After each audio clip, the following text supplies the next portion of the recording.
Ja, dames en heren, we beginnen vandaag weer aan een nieuwe game. Arsene Lupin, Once a Thief.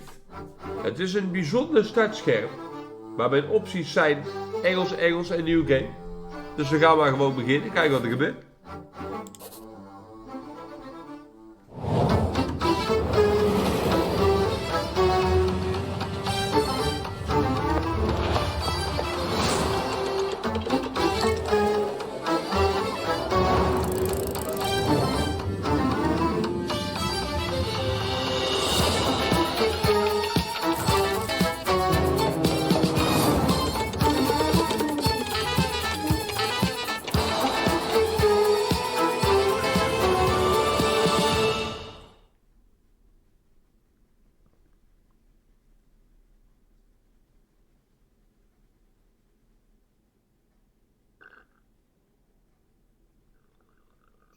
The Legend of Arsene Lupin, Gentleman Thief, is a tale that has been heard by most, but the truth known only by a few.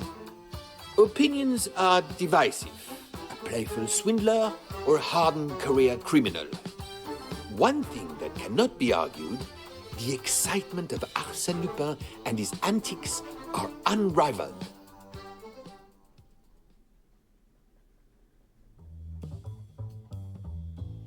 Een Fabergé. Château de Malaquis.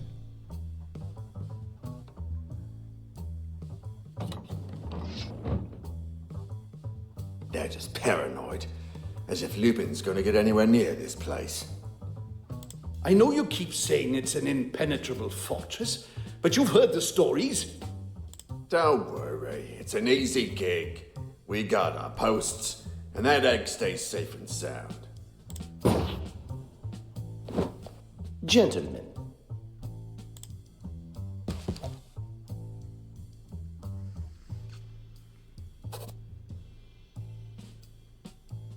Having leapt the spikes, deal with the rabid dogs waiting to pounce.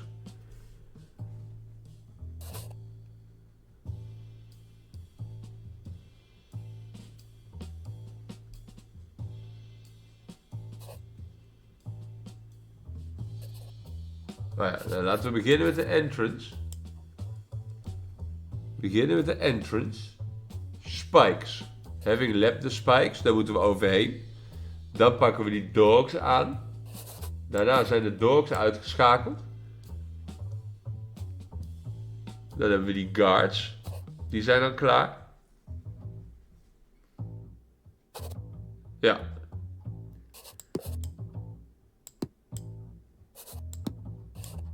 Zo.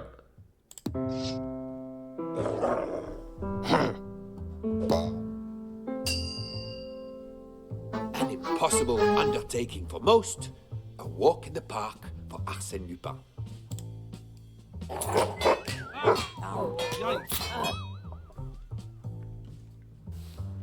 Allemaal uitgeschakeld.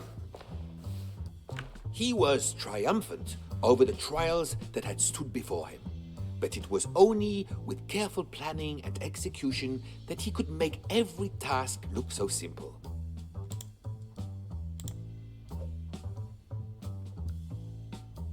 Oké, hier is een portret.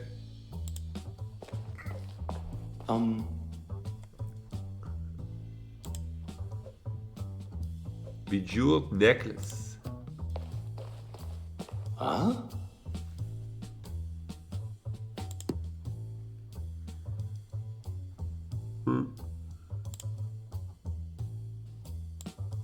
Kan er mee draaien. Er staat een plaatje op.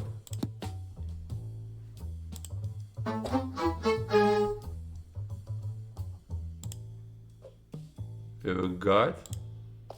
Oh, Hier is een schatkist.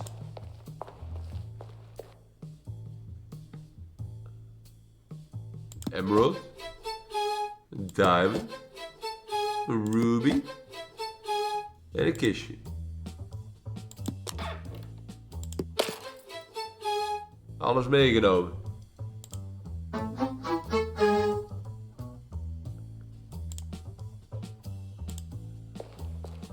Now, a combination was all that stood between combination. him and his prize. The combination had to be somewhere. Would they have trusted the now unconscious guards with such important information? Misschien wel. 8. The terrified owners only trusted each guard with half the combination. 2-8. A quick rummage, and he had what he required. 09. 9.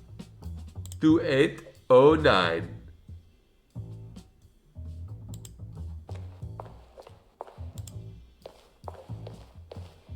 Before he tackled the colossal vault door that blocked his path, he took a moment to remind himself of why he was there. What a treasure, de hoop diamond. Nee, Fabergé egg hadden we gezien.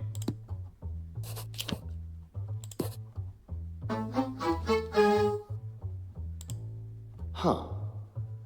2809.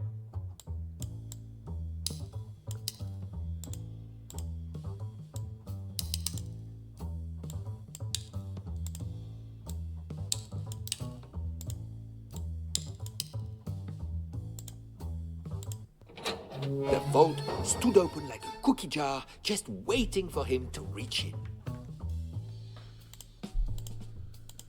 Kunnen we hier gewoon naar binnen lopen? Ja. Hier gebeurt weer wat alles. Now is not the time to stray from the path.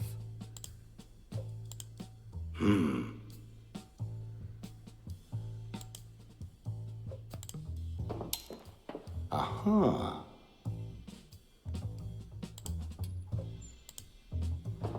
Huh. Oké. Curse is locked, Hier zit een slot op. but for every door there is a key. Ik kan de camera draaien. Dan kan ik ook weer teruglopen.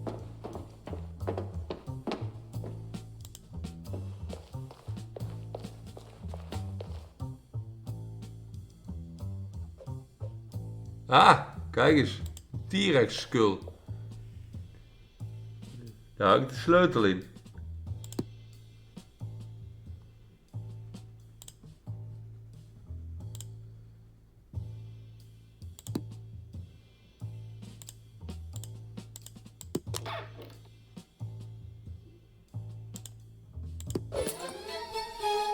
Zo vinden wij de sleutel.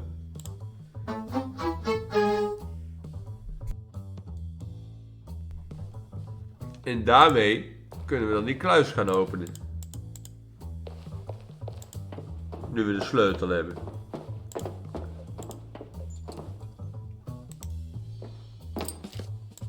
Hey, presto! Just a few more steps. Oh.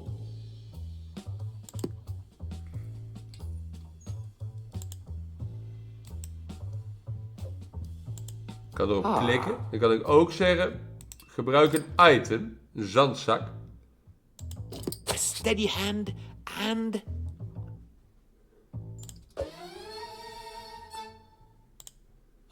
Goed, nu heb ik dit ei.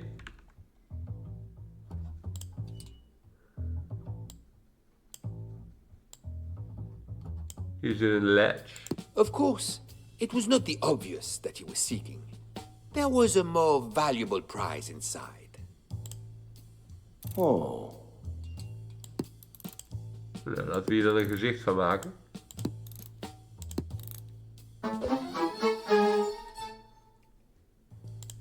Huh?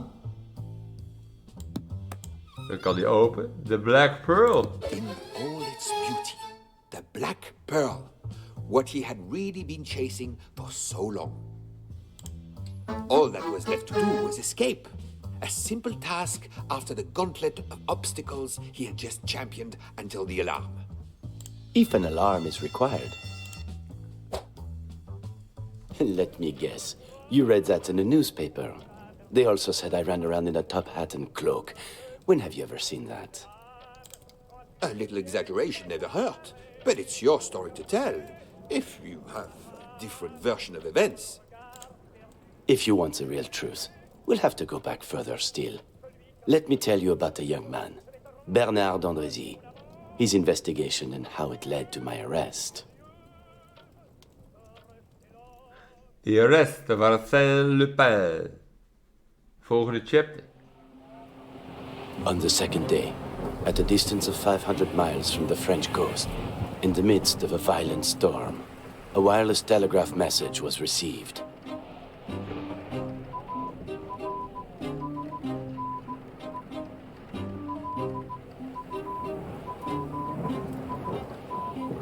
Arsene Lupin is on your vessel. First cabin, blonde hair, wound right forearm. Traveling alone under the name Ray. The telegram was cut short, but by the next morning the whole ship had heard of Arsene Lupin's presence, and the deck was alive with gossip and rumors.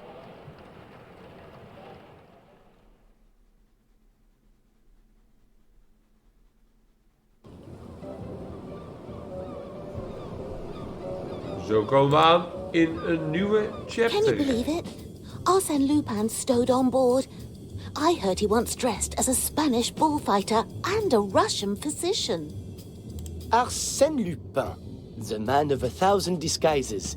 If what the newspapers say are true, he could be disguised as anyone. Apparently, he's traveling under the name R. But before anyone says anything, it's not Rosé.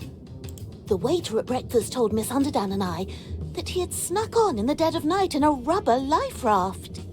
Can you imagine it? Daring, dangerous. It's like something out of a storybook. Don't you think, Miss Underdown? Not a book I'd read, but I can see why there might be excitement around him. Should we be worried? I have valuables on board and the things I've heard about that man. You've got nothing to worry about. But Miss Underdown, if you feel nervous... Miss Gerland and I shall both be fine. Wouldn't it be exciting if I could get a photograph of the famous Arsène Lupin? It would certainly be some feat, as you said. A man of 1,000 disguises. No, it wouldn't. As soon as he is caught, he'll be behind bars, where he belongs.